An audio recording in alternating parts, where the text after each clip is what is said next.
ما زلت في دفاتري قصيدة،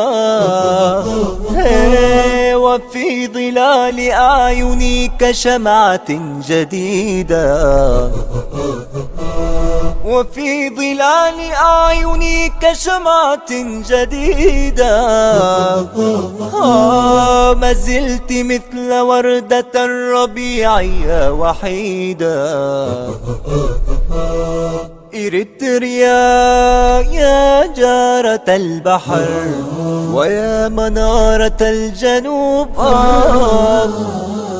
إريتريا يا درة البحر ويا منارة الجنوب. بسم الله الرحمن الرحيم. الحمد لله رب العالمين، وصلوات الله وتسليماته وتبريكاته على خاتم الأنبياء وسيد المرسلين نبينا محمد وآله وصحبه أجمعين.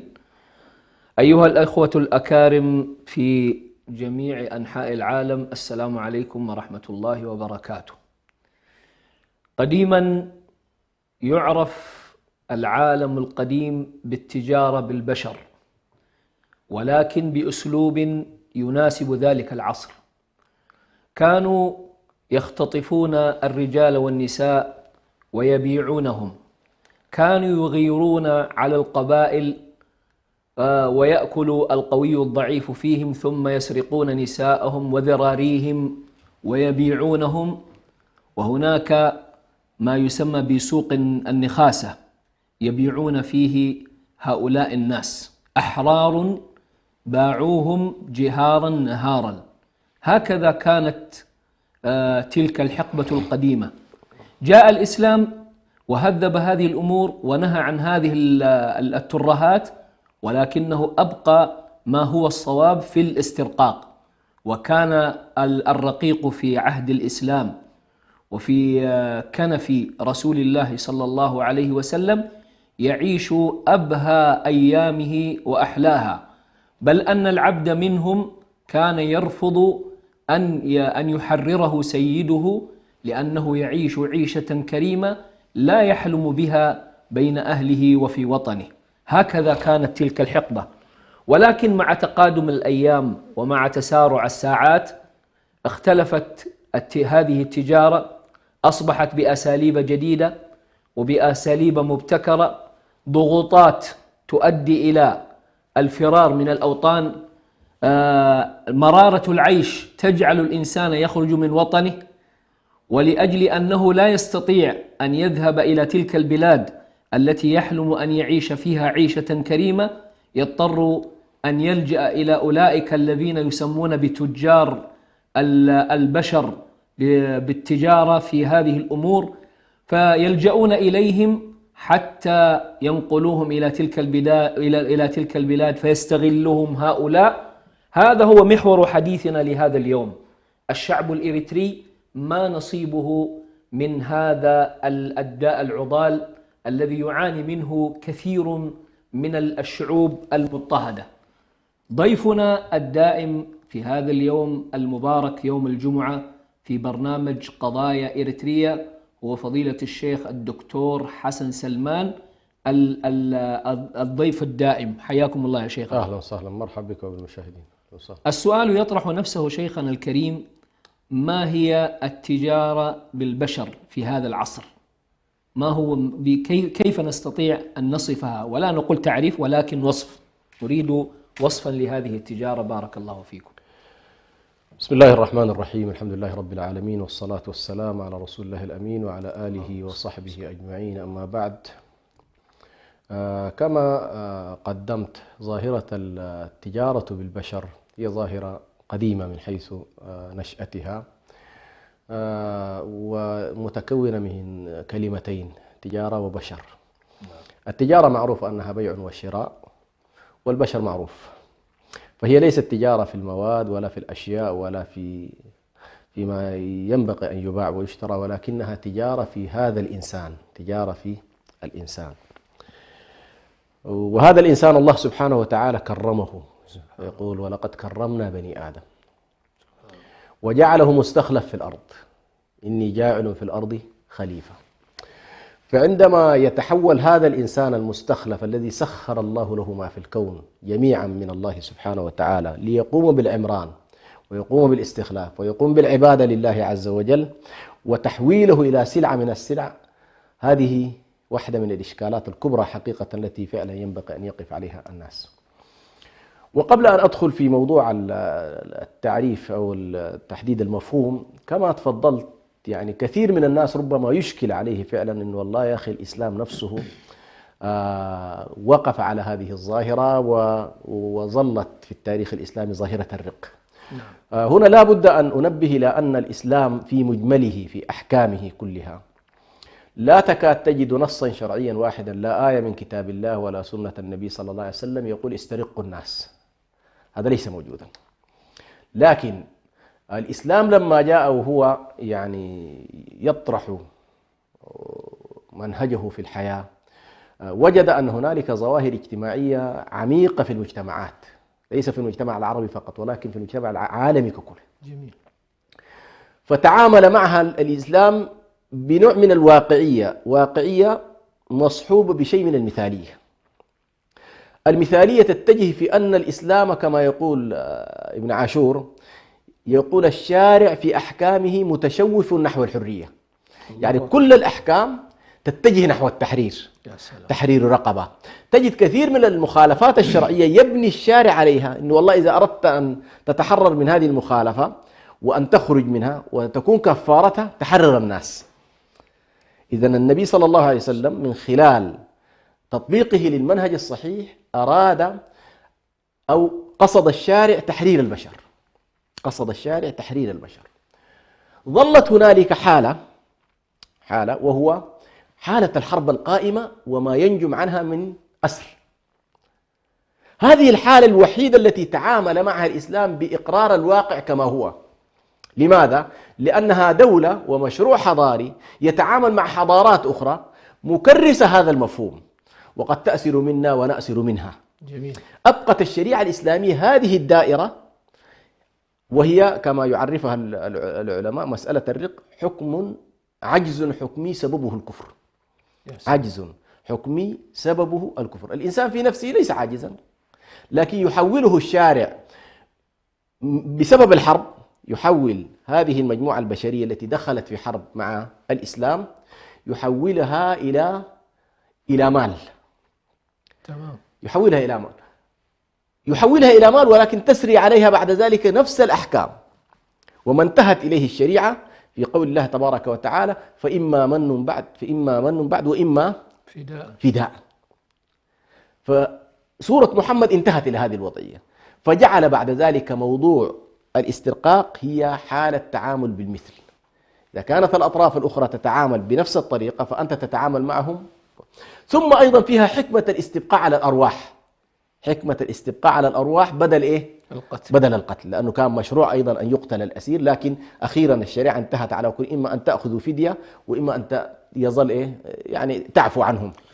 الشاهد المهم سبحان الله الشريعة انتهت إلى وضع رسمت المسار للبشرية بحيث يفترض البشرية أن تنتهي إلى تحرير الناس. وكان من حكمة رسول الله صلى الله عليه وسلم في آخر حجة له أنه كان قد أردف أسامة بن زيد في راحلته وكان يتجول به، ففهم كثير من الناس. أسامة معروف أن والده كان من الأرقاء، ولكن أعتقه النبي صلى الله عليه وسلم فصار حرا، ولكن تبقى هذه السمة أنه مولى بعد ذلك، يتحول من رقيق إلى مولى. يقول أهل السيرة بأن هذه السنة التي أردف فيها النبي صلى الله عليه وسلم أسامة بن زيد فهم كثير من الناس ما وصل إليه الإسلام في قيمه، بأن أعظم قائد وأعظم رسول وأعظم نبي يكون رديفه واحد من هؤلاء الذين كانوا يسمون بالأمس بالموالي أو الأرقاء. فيقال هذه السنة كانت أكثر سنة حصل فيها تحرير للعبيد. ثم جاء بعد ذلك عمر بن الخطاب رضي الله عنه في خلافته فألغى ظاهرة الرق في العرب. أول أمة تنتهي فيها ظاهرة الرق هي الأمة أمة العرب في فترة خلافة عمر بن الخطاب رضي الله عنه. يبقى بعد ذلك الهامش الذي لم يستطع عمر بن الخطاب أن يصل إليه هو ما تمددت إليه بعد ذلك الدولة الإسلامية في هذا الاتجاه.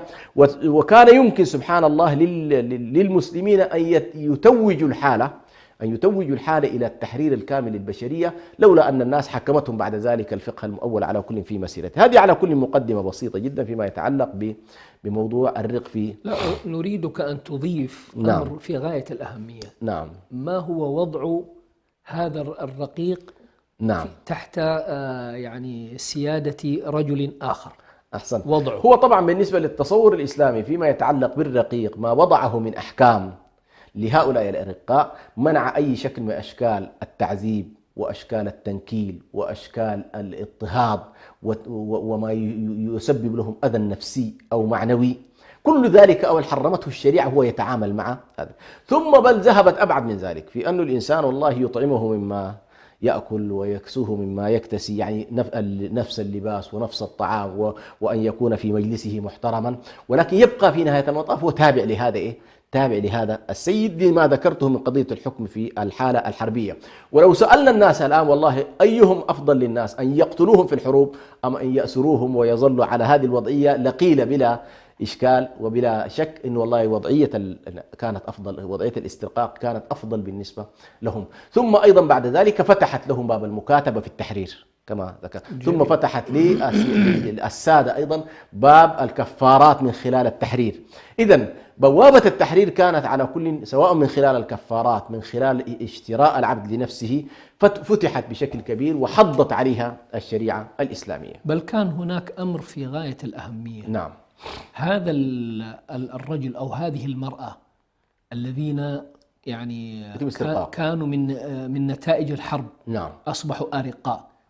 حينما يكون عند هذا الرجل أو عند هذه المرأة يجدون من التعامل الإسلامي ومن سماحة الدين بل من القيم والمبادئ الإسلامية العالية مما يجعلهم وأنا أظن أن غالبيتهم يسلمون دخلوا الإسلام. صحيح. وهذا كان يعني من فضل الله عليه بعد ذلك. نعم. صحيح. وهذا أيضا دلالة على أن الرق في الإسلام هو خير عظيم، وإن كان نعم. هي قضية أن الإنسان يكون تابع وأن يكون رقيق هي نفسيا صح. يعني مؤذية، ولكنها في ذات الوقت كانت نافعة لكثير من الأرقاء. صمت.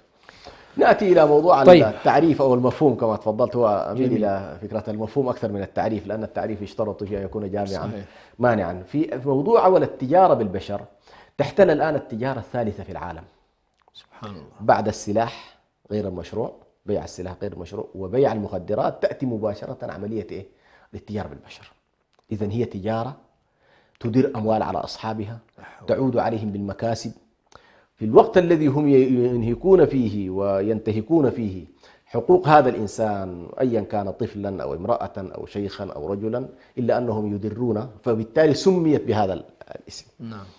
هذه التجارة هي بيع وشراء يكون مصحوبا باختطاف أحيانا، ويكون أحيانا مصحوب بخداع ومصحوب بحيل تمكن عصابات الاتجار بالبشر من التحكم في الأشخاص وأن يكون لهم نفوذ عليهم. هذا النفوذ هنا لا ننظر إلى أنه والله الطرف الآخر راضي أو غير راضي، لا، أنه هو يخضع في نهاية المطاف إلى نوع من النفوذ المصحوب بالإكراه. مجرد أنت وقعت في شباك هؤلاء المتاجرين بالبشر فإن حركتك كلها أشبه بالأرقاء. لن تكون لك الإرادة في أن تذهب كما تشاء وتذهب إلى الوجهة التي تريد، لا، ستظل أنت أسير لهذه المجموعة يتحكمون فيك. هنالك أنواع ممكن إن شاء الله نأتي إليها أثناء، لكن هذا المفهوم بدأت على كل المنظمات الدولية تجرم هذا النوع من السلوك الإنساني تجريما كاملا. من سنة 49 بدأت في محاولات التجريم. في البداية كانت جربت موضوع الرق اللي كان معروف تاريخيا، ثم دخلت بعد ذلك فيما يسمى بالرقيق الأبيض وهو ظاهرة الاتجار بالنساء في موضوع الجنس وغير ذلك. فهي على كل عملية بيع والشراء والتحكم في الناس وإدخالهم تحت سطوة هؤلاء المجرمين، ثم استخدامهم في مجموعة من أنواع التجارة اللي ممكن إن شاء الله نأتي إلى تفصيلها. هنا لابد في السؤال هذا أن أفصل بين أو أفصل بين أمرين لأنه فيهم تداخل: الاتجار بالبشر وتهريب البشر. نعم. أحيانا يحصل عند البعض يعتبر والله الاتجار بالبشر هو نفسه إيه؟ تهريب. والتهريب في النهاية ينتهي بك أيضا إلى نوع من الإثم. من ناحية قانونية في فصل بين الأمرين، يعني ستلاحظ تهريب البشر له علاقة بمخالفة قوانين الهجرة. جميل. يعني التاجر الذي يحاول أن يساعد الناس في نقلهم من مكان إلى مكان، من دولة إلى دولة، تلاحظ أنه يخالف القوانين الخاصة بالدولة في كيف يخرج الإنسان من بلده وكيف يدخل وكذا، وكيف يدخل إلى الدول الأخرى. فهم في القانون الدولي يعتبرون تهريب البشر يندرج ضمن المخالفات القانونية المتعلقة بإيه؟ بقوانين الهجرة. جميل.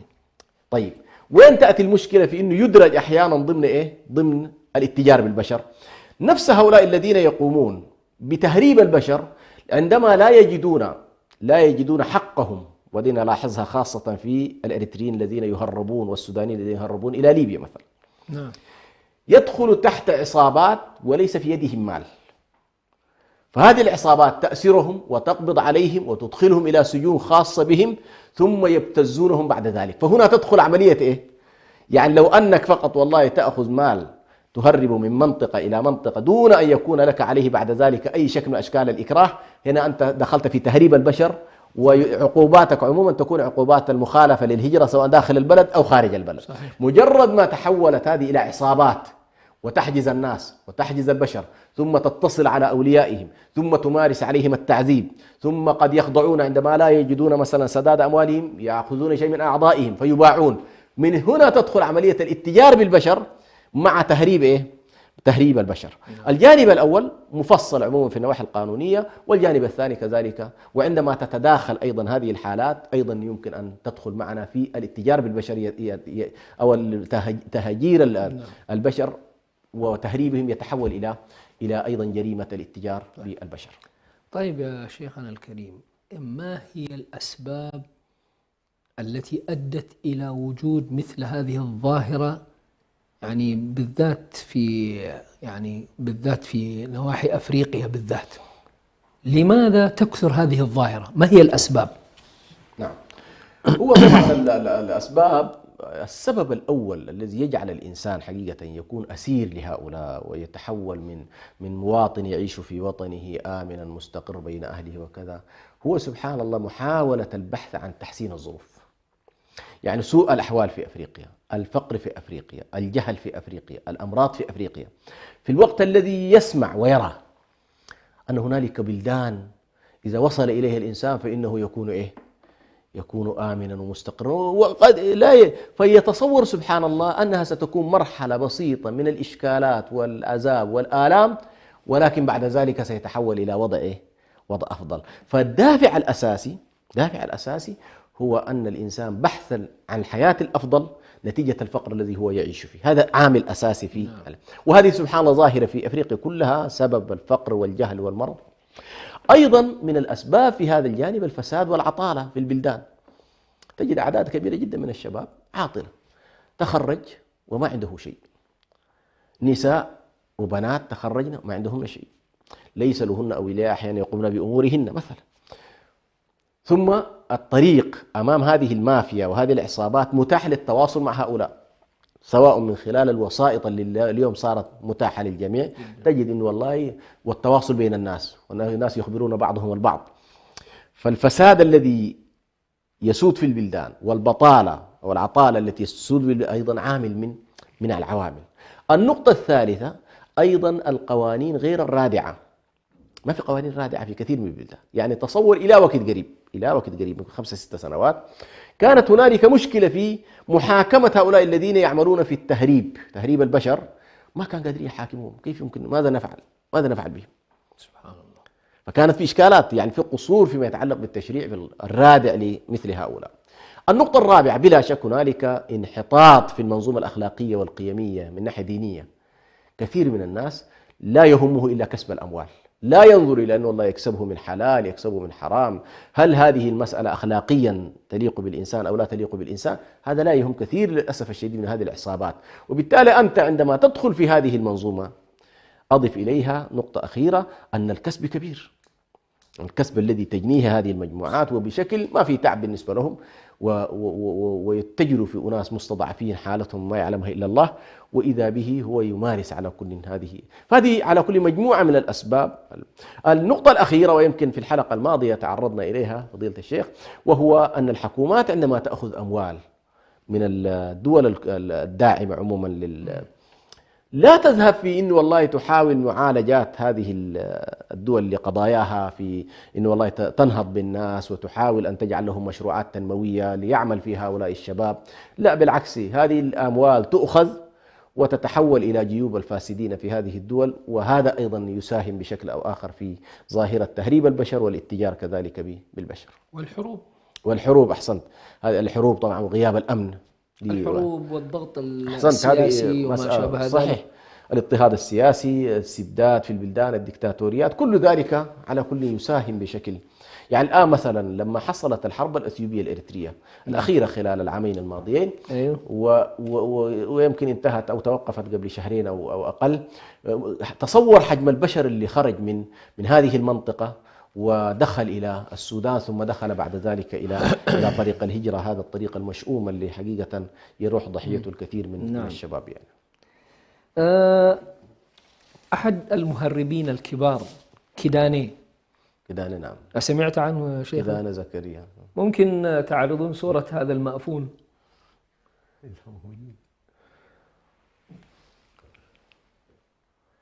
هذا الرجل من كبار المهربين يا شيخنا. نعم.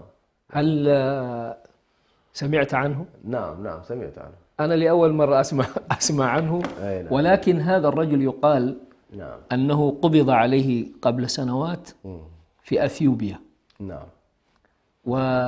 وقبل محاكمته يقال أنه دفع يعني أكثر من 1,000,000 بر لأجل التهريب. نعم. فتحجج بأنه يريد قضاء حاجته ثم هرب. نعم. الآن مرة أخرى ألقي القبض عليه. نعم. وهو الآن أعتقد سينقل إلى محكمة العدل الدولية في لاهاي. نعم. وأعتقد أنه سيحاكم. نعم. كيف تقرأ هذا المشهد؟ نعم. والله يا أخي، والمشكلة والمصيبة أنه إريتريان. نعم. نعم. هو طبعا الدلالة الأولى في موضوع هذا الحدث يبين لك حجم الفساد في المنطقة عموما في هذه الأنظمة. وأنا طبعا موضوع الاتجار بالبشر تابعته ليس من الآن، يمكن متابعتي له من أكثر من 10 سنوات. ووقع في يدي بواسطة أحد الأجهزة المعنية عموما في هذه الملفات ملف متكامل يمكن عن الأشخاص وأرقامهم وتلفوناتهم. وللأسف الشديد قمت بنفسي بمقابلة بعض الأجهزة الرسمية في هذه الدول المعنية في المنطقة، وسلمتهم هذا الملف إنه والله يا أخي هذه هي العصابة. للأسف الشديد أفاجأ بأن الأجهزة نفسها يقولوا لي والله نحن كل هذا الملف عندنا إياه. عجيب. لكن هنالك بعض الجهات لا تريد أن تحرك الأجهزة في اتجاه قبضه. ماذا يعني ذلك؟ يعني أن هنالك جهات متنفذة مستفيدة من هذا النوع من الفساد. للأسف الشديد يعني جهات متنفذة، وبدليل هذا الشخص يتم القبض عليه كما تفضلت، ثم بعد ذلك يتم تهريب. يعني أنا لا أتصور أنه هكذا يعني الموضوع يعني ببساطة هرب، لا، القضية ستلاحظ بأن هنالك جهات أيضا ستستفيد من تهريبه من خلال أنه والله طبعا يتم هذا النوع. بل أبعد من ذلك، الجهات التي هو يتعامل معها من الأجهزة الرسمية، لأنه ثبت عندي في الملف اللي أحكي لك إياه بأن هنالك رموز وضباط في بعض الدول في المنطقة مساهمين من الحدود إلى الحدود يأخذوا نصيبهم في كل فرد، لأن هذا وأمثاله لا يمكن أن يتحركوا مستحيل إلا بمفاتيح. له مفاتيح، مفاتيح كبيرة. نعم. للأسف الشديد مفاتيح. فالإشكالية الأولى أن منظومات الفساد في الأجهزة الأمنية والشرطية في هذه البلدان مساهمة بشكل كبير لتجعل أمثال هؤلاء يأخذوا سنوات وهم يستفيدوا من هذا الوضع. النقطة الثانية، من خلال أيضا تتبعي لهذا الملف تحديدا، ستلاحظ بأنه في الداخل الإريتري عملية الانتقال نفسها تتم أيضا عبر هؤلاء الفاسدين ضباط، التي تنقل البنات والأولاد مثلا من أسمرة إلى الحدود السودانية هو سيارات ضباط رتب، ما تستطيع أنت صحيح حتى ما يعني تكون الصورة واضحة. الحكومة الإريترية في أكثر من مرة حصلت على هذه السلسلة وتم القبض على هؤلاء وأدخلوا السجون، لكن تنشأ بطبيعة الحالة إن والله هنالك منظومة فساد أصلا مترسخة تتوارث فيها الناس. لكن حصل في بعض المحطات يعني ربما لو جئنا نقيم الحالة في الإطار الأريتري ستجدها أخف من لما يتحول هذا المهرب إلى السودان. هناك يأخذ مبالغه تماما ويصل بهذه السيارات التي ذكرتها لك، من تتاح له فرصة الدفع يصل إلى السودان بأمان. أما الآخرين الذين ليس لهم أموال طبعا يتعرضوا لإشكالات كبيرة جدا في داخل. بعد أن يصل هنالك إشكالات كبيرة جدا، بيع وشراء، تسلم واستلام. بعض المجموعات تتجه إلى مصر والبعض الآخر يتجه إلى ليبيا، خطين تقريبا من الخطوط الأساسية. وهنالك تبدأ عملية البيع والابتزاز الكبير جدا للأسف الشديد لأسر هؤلاء الضحايا. فعلى كل أمثال هؤلاء أنا في تقدير أضروا كثيرا وكثيرا جدا، سواء على مستوى الضغط النفسي للناس، التعذيب، ربما القتل بطبيعة الحال، موضوع الأعضاء. فهذه العصابات على كل أنا أعتبر هذا الذي حصل نأمل أن يكون بداية إن شاء الله لمقدمة تستأصل هذا الداء من أساسه. يعني هذا فرد الآن حتما له شبكات، والشبكات وجدنا في بعضها ممتدة إلى إيطاليا، يعني أشخاص بأرقامهم تجد والله إلى إيطاليا السلسلة متصلة، ودول أوروبية بطبيعة الحال أخرى. فنأمل أن يكون هذا درس على الأقل للذين كانوا يفسدون في هذه المنطقة ويسعون فيها بهذا النوع من الاتجار للأسف الشديد بإنسانية الإنسان. وكونه إريتري هو هذا يجعل طبعا بطبيعة الحال أعطاني انطباع إنه والله أن يكون على رأس هذه الشبكة إنه أكثر الذين يباعون ويشترون في هذه الشبكة هم إريتريين. طبعا أن يقوم عليها شخص معناها هو يدرك تماما كيف يحصل على هذه المجموعات، لأنه طريقة تواصله مع غير الإريتريين لن تكون سهلة، لكن تواصله مع الإريتريين ستكون سهلة جدا. وللأسف الشديد هذا يبين مدى خطورة ما يتعرض له الشعب الإريتري من الداخل إلى الخارج. هذا كيداني هذا نعم له يعني من نفس الشبكة شخص قبض عليه أيضا من فترة نعم. وحكم عليه ما أدري في إحدى الدول الأوروبية حكموا عليه 18 سنة. نعم. الآن الكلام هنا يعني هذا الإنسان حتى لو حكموا عليه، هل هذا الإنسان يكتفى بالحكم عليه لمدة من الزمان يسجن يأكل ويشرب ويتمتع ثم في النهاية يعود إن آجلا أو عاجلا سيخرج؟ نعم. وربما يعود لنفسه، أو ربما أحيانا أنا أعتقد طالما الموضوع شبكة قد يدير هذه الشبكة وهو في داخل السجن. صح. فبالتالي يعني أنا يعني كفلسفة لي أنا مثل هؤلاء المجرمين نعم. أنا لا أفضل أنه يقبض عليهم ويزجون في سجن ويحاكمون. أنا أفضل مثل هؤلاء يعني قتلهم هو إراحة تريح الحكومات وتريح الناس. نعم. والأرض ترتاح من شر هؤلاء. نعم. فما رأيك في مثل هذه الأحكام؟ هو أحسنت بلا شك. الله سبحانه وتعالى يقول ألا يعلم من خلق وهو اللطيف الخبير، ويقول الله سبحانه وتعالى ولكم في القصاص حياة يا أولي الألباب، ويقول إنما جزاء الذين يحاربون الله ورسوله ويسعون في الأرض فسادا أن يقتلوا أو يصلبوا تقطع رجلهم وأيديهم من خلاف إلى غير ذلك من الآيات التي فيها وعيد شديد لأمثال هؤلاء. للأسف الشديد طبعا أوروبا والغرب بشكل عام بما أنه نحى عن قوانينه موضوع القتل نعم. حتى لمن قتل، فصار سبحان الله يعني كما تفضلت أولا ظاهرة الردع انتهت. صحيح. زمان العرب كانوا يقولون القتل أنفى للقتل. سبحان الله. والله لما قال كان أبلغ العرب كان مقولتها القتل أنفى للقتل، فالقرآن جاء بعبارة أفضل وأجمل قال ولكم في القصاص حياة. الله أكبر. صحيح. بمعنى إذا أردتم أن تعيشوا حياة كريمة وحياة وتحافظوا على حياة الناس لا بد من القصاص، فمن قتل لا بد أن يقتل.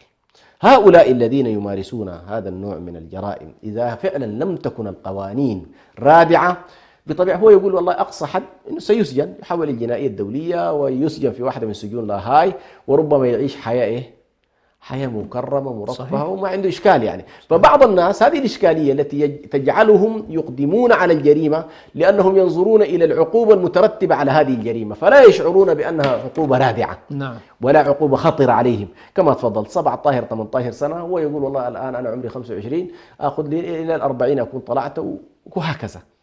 فيظل في هذه الفترة هو يجمع في الأموال ويسعى، وربما كما تفضلت يجد من الفاسدين هناك في السجون أيضا من يتعاون معه لكذلك مزيد من الاستمرار في الجريمة. فحقيقة أنا لما تكلمت عن قضية القوانين الرادعة لأمثال هؤلاء، لا بد فعلا من الإحياء القانون الإلهي فيما يتعلق أن القتل أنفى للقتل ولكم في القصاص حياة يا أولي الألباب. فاستبعاد القتل تماما من قوانين الجنايات هذا جريمة في حق الإنسانية بلا شك. طيب، ما هو الحل لهذه الظاهرة التي تفشت بكثرة؟ ما هو الحل الناجع لنستأصلها من جذورها؟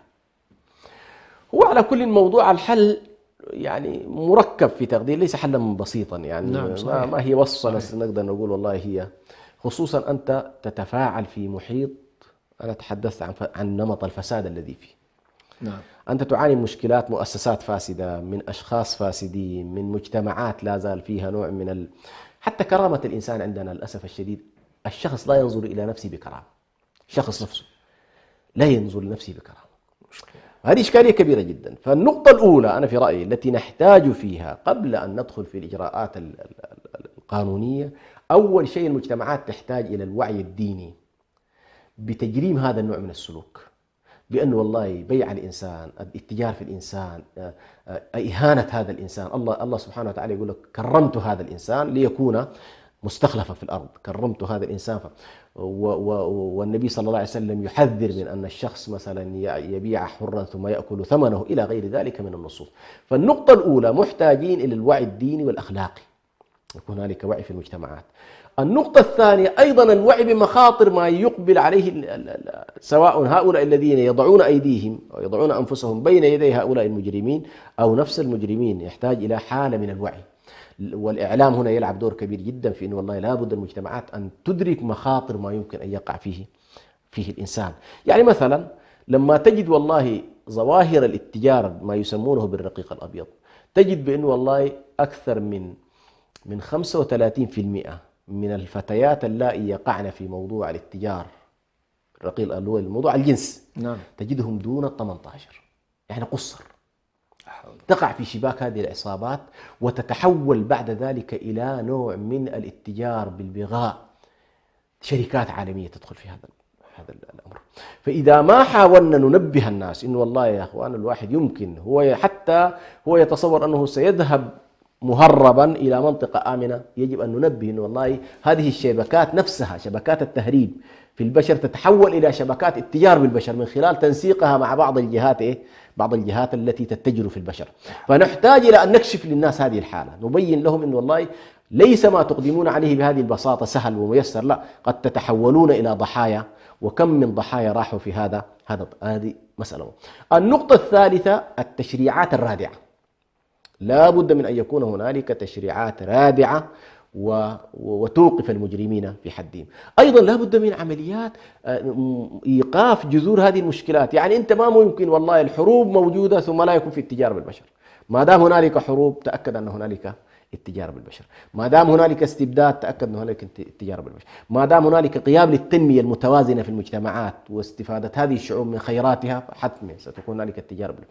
ما دام هنالك انقسام عالمي ما بين الشمال الغني المضخم بالغنى الذي يستحوذ على 95% من موارد البشر وتتحكم 5% من هذه الرأسمالية المتوحشة في العالم على 95% من موارد الناس، حتما وجنوب فقير ومنتهي. هذه كلها في تقديري عوامل تلعب دور كبير جدا. وبالتالي لا يكفي فقط أن والله الأمم المتحدة تعالج لنا الأمور بسياسة إطفاء الحرائق.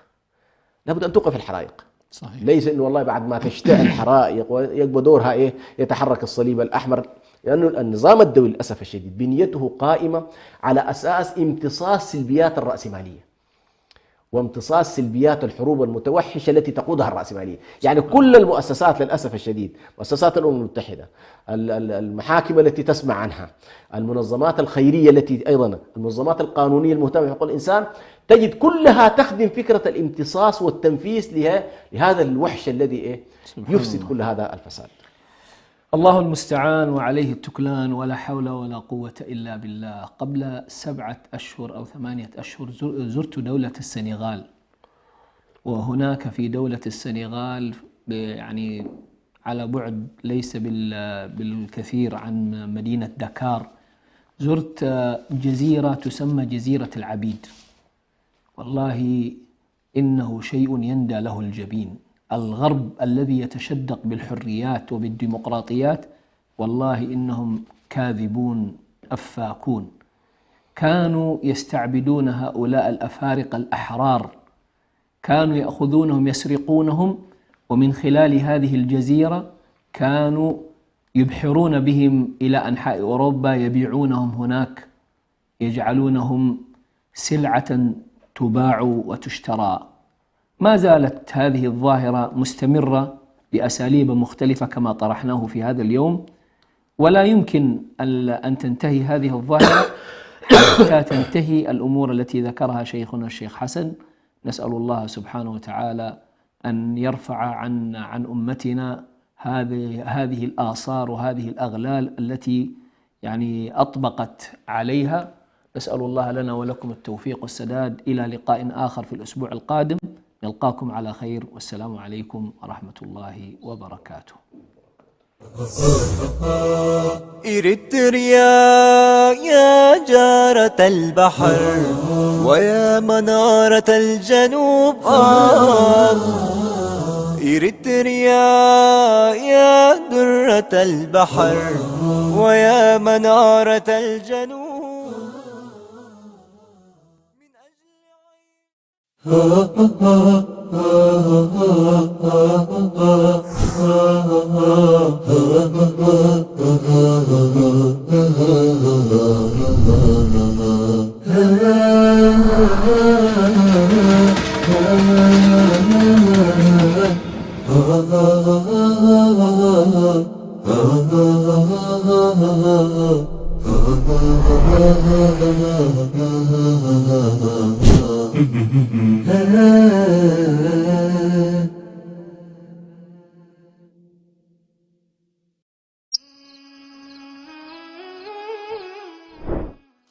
حالف مبل 16 أي تحرق أي تقطع. أبو هريرة رضي الله عنه كمزي إلوم حال سبعين نبي محمد صلى الله عليه وسلم معدوني مخوروني بلوم، نسوم دما أي تحرق أي تقطع بلوه. يتسبعي دقاقيمو مخوروني بلوم، نسوم دما دقاقيمو أي تقطع أي تحرق بلوه.